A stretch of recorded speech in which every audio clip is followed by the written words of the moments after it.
मेरी से सईद और चाचा की शादी। सो हेलो एवरीवन, अस्सलाम वालेकुम। मेरी से सईद हैं और इसी के साथ साथ चाचा की शादी भी चल रही है। तो चलिए आप सभी को स्टार्टिंग से बताती हूँ। चलो भाई। आज मैं डाय और अम्मी शीर बना रही है मेरी से सईद के लिए, क्योंकि कल मेरी से सईद है और कल बारात भी जाएगी और दो काम एक साथ नहीं हो पाएंगे, इसलिए शीर एक दिन पहले ही बनाकर रख देते हैं। केसर की पूरी डब्बी खाली कर दी। रब्बू ने कह रहे हमारे घर का नाश मार दे दिन। और इतना अम्मी शीर बना रही है। हम आ जाते हैं रुखसाना अम्मा के घर पर, जहाँ पर शादी है। और यहाँ पर हम बरी की पैकिंग कर रहे थे। वैसे हमने 2 दिन पहले सभी चीज़ें पैक कर दी थी, बस इनकी गोल्ड और सिल्वर की ज्वेलरीज पैक होना रह रही थी।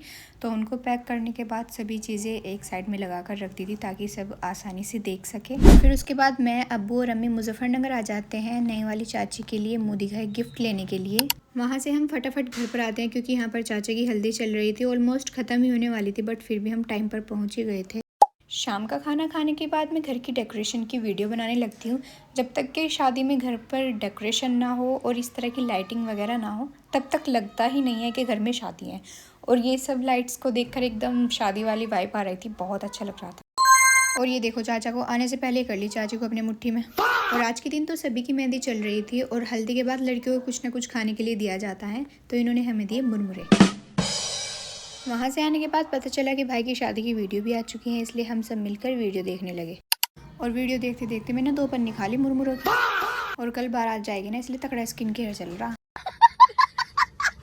वीडियो देखते देखते रात के 2 बज गए और तब भी वीडियो ख़त्म नहीं हुई। और मेरे से सही थी, इसलिए मेहंदी लगाना बहुत ज़रूरी थी। फिर सुमैया ने पूछा किस टाइप की मेहंदी लगाऊँ। मैं अपनी मेहंदी के साथ कभी भी कॉम्प्रोमाइज़ नहीं करती, लेकिन नींद इतनी ज़्यादा थी ना, तो मैंने कहा तो ना सोचे कैसी लगानी, बस मेहंदी लगाते कैसी भी लगाते। और फिर मेरे मर्दों जैसे हाथों पे सुमैया मेहंदी लगानी। मेहंदी तो ख़त्म हो गई थी, लेकिन जिस हिसाब से हम जाग रहे हैं ना, अगर ना सोए तो हम ख़त्म हो जाए। सुबह के टाइम जैसी मेहंदी मेरी रची ना, मुझे ऐसा लगा मेरी सासू मेरा बिल्कुल भी लाड नहीं करने की। नाश्ता पानी करने के बाद मैं तैयार होने लगती हूँ। मेरे पास खुद की कश्मीरी चूड़ियाँ हैं नहीं, अक्सा की चूड़ियाँ खाला को दिला कर लाई थी मैं, जो कि खाला अक्सा को गिफ्ट में देने वाली है। उन्होंने हमारे घर पर रख दी थी, मैंने उठा के वहीं पहन ली। बड़ा हरामी हो बेटा। ये चूड़ियाँ मुझे मिसबा पहना रही थी और ये मुझे बहुत टाइट आ रही थी। तो नहीं कर रही होगी देख लाल हो गया हाथ, मरना मंजूर है, लेकिन चूड़ी और वैसे तो नीचे चोट लगी जा। हाँ, चूड़ी मेकअप ज्वेलरी सब हो गया था, लेकिन वैसे लोअर टी शर्ट। अरे शादी की वजह से टाइम नहीं था, इसलिए मैंने इस बार सूट टेलर से सिलवाया था और वो वहाँ से अभी तक आया ही नहीं। मेरा सूट आने के बाद हम रेडी होकर चल देते हैं शादी वाले घर पर। यहाँ पर हम सब कजिन्स ने एक साथ मिलकर फोटोशूट किया। और इधर दूल्हे राजा बिल्कुल रेडी है अपनी बारात ले जाने के लिए। और भीड़ तो इतनी कर रखी है, ऐसा लग रहा है जैसे कॉन्सर्ट हो रहा हो। और इधर में चाचा हम सब लड़कियों को मिलाई दे रहे थे। और बस अब हम सबको बाय बोलकर चाचा चल देते हैं अपनी दुल्हन को लेने के लिए। बारात जाते ही हमने खाई आइसक्रीम और उसके बाद किया फोटोशूट। उसके बाद मैं और मिसबा स्कूटी उठाकर चल देते हैं चाची के वेलकम का सामान लाने के लिए। सबसे पहले तो हमने सब्ज़ी ला कर दी अम्मी को, क्योंकि सईद के लिए खाना बनना था। और फल ला कर दिए, क्योंकि नई दुल्हन हमारे घर पर ही आएगी पहले, उनका नाश्ता होना था। और फिर साजिया, सानिया, इरम, नूर, इनको वेलकम का सामान ला कर दिया, क्योंकि वेलकम कर रही थी। इसी वजह से हमें 2 बार जाना पड़ा। और आते ही हमने फटाफट से चाची के लिए नाश्ता रेडी कर दिया था। इधर अम्मी और खाला, फुप्पो ये सब लगे हुए थे सईद की तैयारी के लिए। अम्मी खाना बना रही थी। हर बार मेरी सईद पर बहुत सारी डिशेस बनती है, बट इस बार मेहमान हर बार से 3 गुना ज़्यादा थे, तो बस तारी और शीर ही बनाई थी। और चाची आ गई थी। फिर यहाँ पर देखो कितना बुरा हाल किया हुआ है बच्चों ने। बच्चे पैसे सही तरह से उठने भी नहीं दे रहे।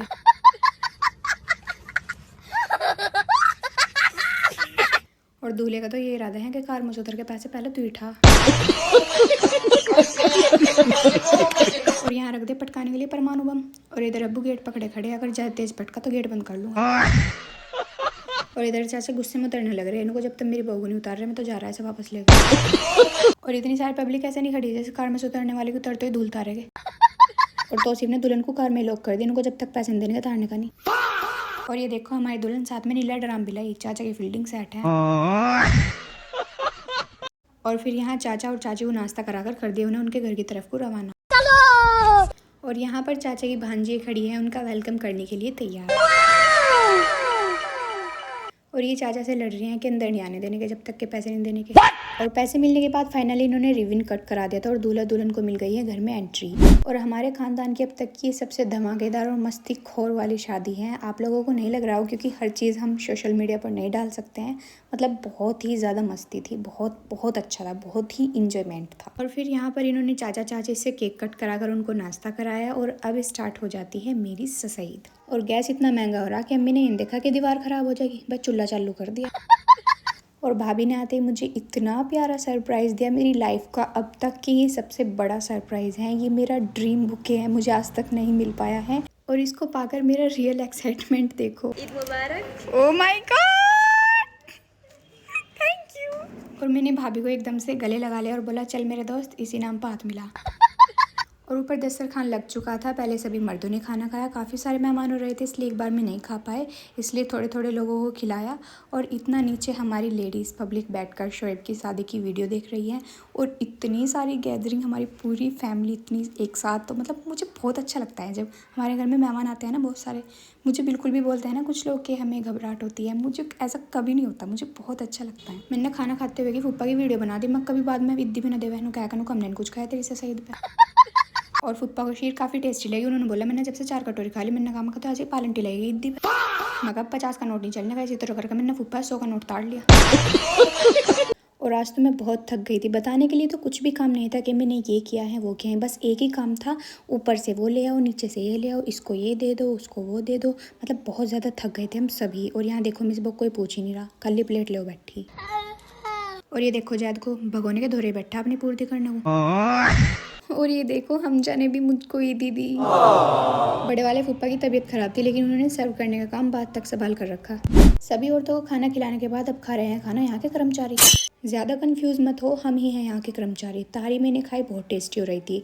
और सीर में वैसे ज़्यादा खाती नहीं हूँ बट सब इतनी तारीफ़ कर रहे थे, मैंने टेस्ट करके देखा, बहुत टेस्टी लग रहा था।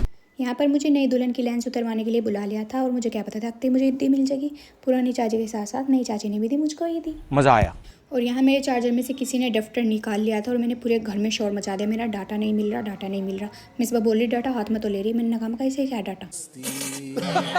और अक्षा सबसे बाद में आई थी और उसके सामने उसकी चूड़े पर फ्लैक्स मार रही। शाबाश बेटा, बहुत बढ़िया। कोई तो मेहमान को चाय बना कर पिलाया, मैंने कहा अक्सम बहुत थक गया, चाय बना कर दी है। और किचन की ऐसी हालत देखकर बेहोश होना कानूनी अपराध है। और सारा काम खत्म हो जाने के बाद मैं पैसे लेकर बैठ जाती हूँ सबके बीच में और गिनने लगती हूँ। फिर मैंने बोलना शुरू कर दिया, मैं 3000 होने में इतनी कमी। मैंने पूरी बेशर्मी से पैसे तारे सबसे। और मेरे पे इतने सारे पैसे देख के मेरी अम्मी की नीयत खराब हो गई। इन्होंने कह रही मेरी भतीजी को भी दे पैसे। और इन दोनों को 50-50 रुपये थमा कर मैं बैठ के 1 घंटा रोई। और फिर बाद में सबको बैठकर मैंने बहुत हंसाया। मुझे कभी कभी ऐसा लगता है कि मैं अपनी फैमिली की जो गैदरिंग होती हैं और उसमें जो रौनक होती हैं उसकी 50% रौनक मेरे बिना अधूरी है। क्योंकि जिस हिसाब से मैं इन सबको हंसाती हूँ और ये मेरी छोटी छोटी बातों पर हंसते हैं, वाकई में मेरे मुंह से ही ऐसे वर्ड्स निकलते हैं कि सच में हंसी आ जाती है। और तो मतलब अधूरी हैं सच में।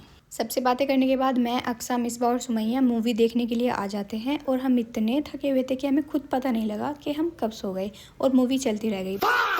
और इतिहास में ये पहली बार हुआ है कि मैं रात को बहुत थक कर सोई हूँ और मुझे सुबह में किसी और ने कुसामद कर ना उठाया। अदरवाइज़ मिसबा ये बहन उठ जा, ए अब तो उठ जा, अब तो उठ जा, मैं उठती ही नहीं हूँ। और आज इतनी फिक्र थी ना क्योंकि सुबह के टाइम चाचा का वलीमा था और हम सब कुछ ऐसे ही छोड़ कर सो गए थे।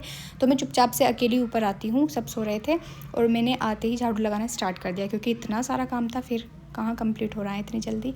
और यहाँ देखो मुझे 20 रुपये पाए झाड़ू लगाते हुए। और जब मुझे गुमनाम पैसे मिल जाते हैं कहीं से तो मैं उनको सदके में डाल देती हूँ, मैं रखती नहीं हूँ। और 3rd फ्लोर मैंने बिल्कुल चकाचौंध कर दिया है। अब आ जाती हूँ मैं 2nd फ्लोर पर। यहाँ देखो रात हमारा कोई पाइप ही निकाल कर ले गया पर्दे में। फिर अम्मी ने बोला बाकी काम बाद में करना, पहले नाश्ता कर लो। ये देखो हमें बच्चा कुछ नाश्ता खुआ रहे हैं। फिर मैं और अक्सर चल देते हैं बड़ी अम्मी के घर पर। यहाँ पर आकर भाभी को आईलाइनर लगानी थी, वो खुद तैयार हुई थी। मैंने सोचा था भाभी को आज इतना अच्छा तैयार करूँगी बट टाइम ही नहीं मिला था। और देखो मेरे काम करते करते मैंने कलर कैसे हाथों पर लगा लिया है शादी के टाइम। और यहाँ पर बन रही थी वलीमे के नाश्ते के लिए चिकन फ्राई और बर्तन तो बहुत कम है देखो। और अगर बर्तन धोने वाले बुला लो तो उनका तो यही इरादा रहा कि उन्हें बेड पे बैठ के पहले नाश्ता करवाओ। और घर के बर्तन तो भाई अच्छी तरह धुले तभी मजा है। और देखो हमने कितनी अच्छे से अपने किचन को चमका दिया है। और फिर उसके बाद फटाफट से तैयार होकर हम चल देते हैं खाना खाने के लिए। और यहाँ चाचा देखो मुझे देखते ही मेरी नकल उतारने लगे।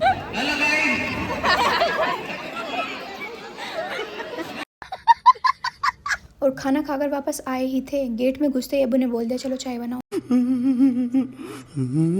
और फिर फुप्पा ने कहा कि समा बेटा जरा चाय बनाना। मैंने कहा फुप्पा मुझे चाय वाला मेहमान नहीं बढ़िया लगता। टेंट उतार रहे हैं और बस वलीमा ख़त्म। और अम्मी ने दिया चाची को मोदी खाई में सोने का कोक्का। और इधर समा चाची मुझे हमारे घर केले ले जाने के लिए बोल रही है। मैंने तो पकड़े नहीं, मेरे दुपट्टा पकड़ कर बैठ गया। फिर फरीदा फूफो ने पन्नी ला कर दी इनको, हमारी भतीजी बहुत बड़ी इन्फ्लुएंसर है, सड़क में जाके बेइज्जती हो जाएगी। वहां से आकर देखा फिर से इतने सारे बर्तन। अब मिसबा मुझे सेहरे की तरह अपरन पिना रहे थे, इनको चलो हो जा शुरू। दूल्हे का सेहरा सुहाना लगता है। और मंडे वाले दिन स्वेब की पूरी वीडियो नहीं देख पाए थे, वलीमे वाला पार्ट रह गया था, इसलिए आज वो भी कर दिया कंप्लीट। नेक्स्ट डे मेरा पेपर था, इसलिए मैं कॉलेज जा रही थी और फूफा मुझे ईदी दे रही थी क्योंकि रात वो देना भूल गई थी। और ये फूफा अब्बू और अम्मी के लिए लेकर आए हैं सरप्राइज़ गिफ्ट, क्योंकि आज उनकी एनिवर्सरी थी। और अब्बू और अम्मी इतने खुश हो गए गिफ्ट पाकर, बहुत ज़्यादा। सच में गिफ्ट बहुत अनमोल होता है। और यहीं पर ख़त्म करते हैं हम आज का vlog. Thanks for watching my video, bye bye.